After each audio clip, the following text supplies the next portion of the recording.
توفي شيخنا عبد الغني فقلت لا ما مات ذو الإجداء. الله أكبر.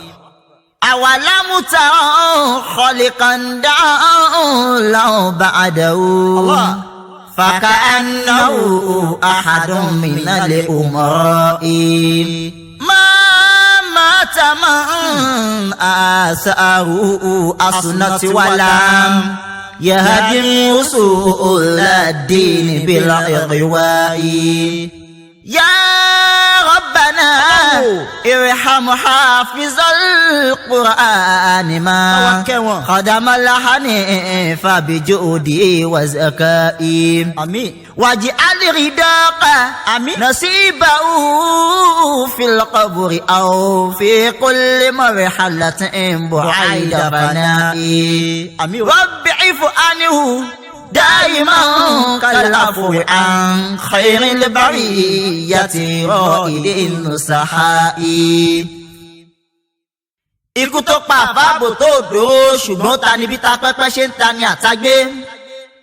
Ọ̀rọ̀ wọn ò dùnyàn nínú lọ́jọ́ tí a gbọ́ ikú àgbà nínú oníwàásí ọ̀rọ̀ Ọlọ́run.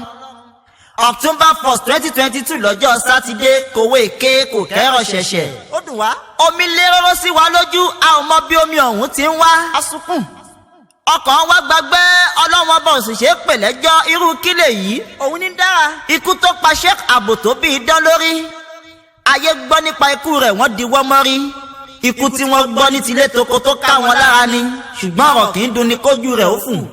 Sheikh Àbò tó ọlọ́ba kẹwọn. ẹni Ọlọ́run mọ̀ọ́mọ̀ dá tó fìfẹ́ fún tó ṣe ní àrà sí Àbò tó àfà. ẹni Ọlọ́run dá. tó fi wá ń jẹ́ fàárí Ìlọrin. àìmọye ìmọ̀ ní bẹ látàrí. àgbọ́yé kúkún Àbò tó kápá kéwúkéwú sì kápá wọn. bólúwọ̀ ò bá fẹ́ràn ọmọ ènìyàn kò ní ṣe ayé rẹ̀ bẹ́ẹ̀. bẹ́ẹ̀ ni mò ń gbọ́ Àbò tó mo ní ta ní jẹ́ bẹ́ẹ̀ náà. mo ní èèyàn wo gan ní í ṣe. wọ́n ní kí n farabalẹ̀ kí n mọ́gí tẹ̀ pa èrò ní kí n tún fìdí kan gbá kí n gbàgbọ́ndò lọ́wọ́. ó jókòó pẹ̀rẹ̀. wọ́n ní kí n fetí balẹ̀ kí n gbàyànfẹ́ Ọlọ́run. wọ́n wí lọ́rọ̀ ni mo sì sọ ọ́ de wì kíké. Sheikh Abdulgani Àbò tó mata waliyan. bẹ́ẹ̀ni ẹni àfìbùkún ọláṣọ̀ṣọ́ fún ní í ṣe. kò ṣe farawé. Àbò tó wàlíyù Ọlọ́run ni. ẹni Ọlọ́run. ló jẹ́ kí wọ́n kúkú ẹni Ọlọ́run. àáfà wá sílé ayé wọ́n lò ṣẹ̀mí wọn lórí dáwà. ọmọ alájẹ àgbà ni àfà Àbò tó ń ṣe. bẹ́ẹ̀ni àdàbí ni. kídímà alájẹ àgbà ni wọ́n ń ṣe tí wọ́n fi lọ. ìsọ̀rọ̀ sí wọn ohun wọn ìṣewáàsí wọn wọ́n tọ́ sí ara alájẹ àgbà. fẹ́ni tó bá láròjinlẹ̀ yóò mọ̀ wípé asáró àdàbíyà ni tiwọn. iṣẹ́ Ọlọ́run ni wọ́n jẹ́ títí tán fi dé kì í ṣe mọ̀ ṣùgbọ́n ikú ọ̀hún ṣe ní kàyéfì. ó dùn wá o. òfò ṣe àdàbíyà. bẹ́ẹ̀ni èèkàn nínú àwọn àfáà wa ló lọ. nǹkan ṣe ìsìláàmù gbogbo mùsùlùmí àgbáyé ló ká lára. ó ká wa lára o. àfi bí ẹni wípé àfá òkú rí. ìròyìn ikú àfá Àbò tó yàtọ̀ gidi. analyst tó jiná ni Sheikh Abdulgani. odidi Kùránì ń bẹ látàrí. bẹ́ẹ̀ o. bí wọ́n gbẹ́nu lé wá sí ìgbìtẹnumọ́gì ogun ni. bí wọ́n ti yọ nínú ìkànnì wọn máa ti kan bọ̀kan. bó bá di bí ọ̀rọ̀ òdodo àáfà kì í fẹ́ ní pé méjì. ìgbésí ayé tó dá ní àfá Àbò tó gbé. ó wù mí gan. àfá ò wá ìwákùwà kò rírun-kùrí kò jẹjẹkújẹ kò rìnrìn-kùrìn. bẹ́ẹ̀ni. àfá ò sì ní dúkìá kan tó ju lé kéwú lọ. wọ́n láṣà jẹ. wọn ò sì ṣe bíbí ìrànwá ìrànlọ́wọ́ lọ sọ́dọ̀ ẹnikẹ́ni. àṣírí àfá sì ń bò lórí ìsìkọ́mọ̀. bí òkú bá ń gbọ́ aráyé àfá Àbò tó máa gbọ́ o. Àbò tó máa gbọ́ o. ẹkú akin bẹ́ẹ̀ lẹ́ni Ọlọ́run ń ṣe. bẹ́ẹ̀ni. òótọ́ ni wípé irú èèyàn ń bẹ irú Ọlọ́run ọba ni ò sí.